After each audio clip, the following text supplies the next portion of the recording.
Қайырлы күн достар, қалдарыңыз қалай? Бүгін біз осындай материалдарды қолданатын боламыз. Бұл бізде браслеттерге арналған резинка. Резинканың мынандай да түрі бар. Маған бұндай түр шынымды айтсам онша ұнамайды, тез үзіліп қалады. Мына жер онша жақсы созылмайды. Жақсы түрлері де бар бұның. Бірақ маған осы ыңғайлырақ. Өздеріңіз де көрсеңіз болады. Қолданатын тастарымыз браслетке осындай екі түрлі тас. Бұл бізде тигровый глаз деп аталады. Шынымен де ұқсайды, иә? Екіншісі осындай қара агат. Екеуінде өлшемі 10 мм. Және де осындай ерекше фурнитура. Бұндай фурнитураны мен бір 4 жылдай болды қолданып жүргеніме. Менен алған кісілер айтады, 2-3 жыл болды киіп жүргеніме әлі қарайған жоқ деп. Сондықтан мен әлі күнге дейін осыны қолданам. Көбінесе бұндай фурнитураны мен ер кісілерге пайдаланамын. Ер кісілердің браслеттеріне, ал әйелдерге одан да басқа түрлері бар жасайтын, оны кейінірек сіздерге көрсетемін. Ал бастайық. Бір бөлігін бөліп кесіп алдым. Бұл өте жұқа болғандықтан мен 2 қабат қылып аламын. Естіліп тұр ма сіздерге? Жақсы созылады.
Байлайтын уақыт келді. Осы жерден бастап сіздер дұрыстап қарағандарыңыз жөн болады.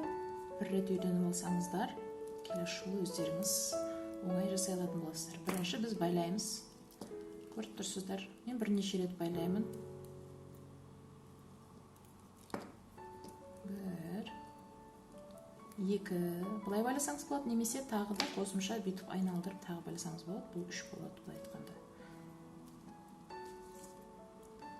Міне, енді мен не жасаймын?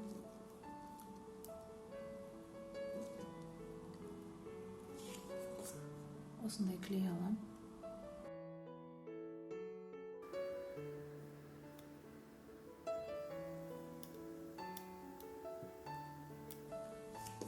Жақтым клейді.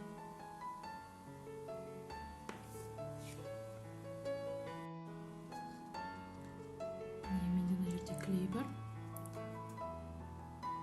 бұл клей.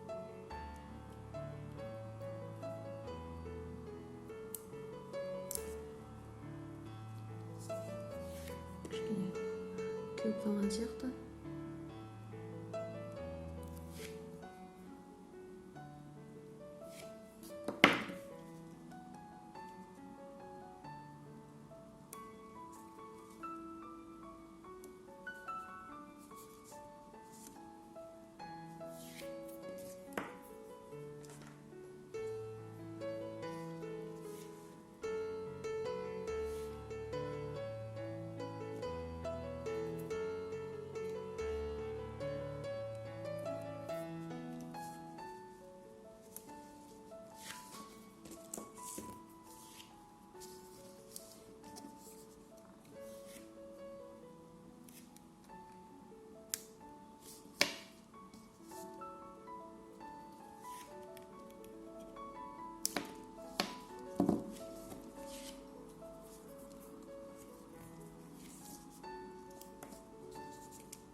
Мына жерді сүртіп жібереміз. Бұл ондай қиын нәрсе емес. Міне көрдіңіздер ғой, осылай тез алынады клей. Бұның жақсы жағы осындай лайфхак деп айтайық. Сіздің байлаған жеріңіз көрінбейтін болады. Мына жерді алып тастаймыз клей. Бұл тез алынады, байқап тұрсыздар ғой. Қараңыздар, қандай әдемі көрінеді. Бұл мысалға әдемі көрінеді. Мен мысал ретінде сізге біреуін жасадым. Көбісі байқадым, мен интернет дүкендерде де бұлай сатады. Мынандай алып шошайып тұрады да несі. Бұл өте әдемі көрінбейді. Қараңыздар, көрініп тұр, байқадыңыздар ма? Болмайды бұлай. Қараңыздар, қандай әдемі шықты.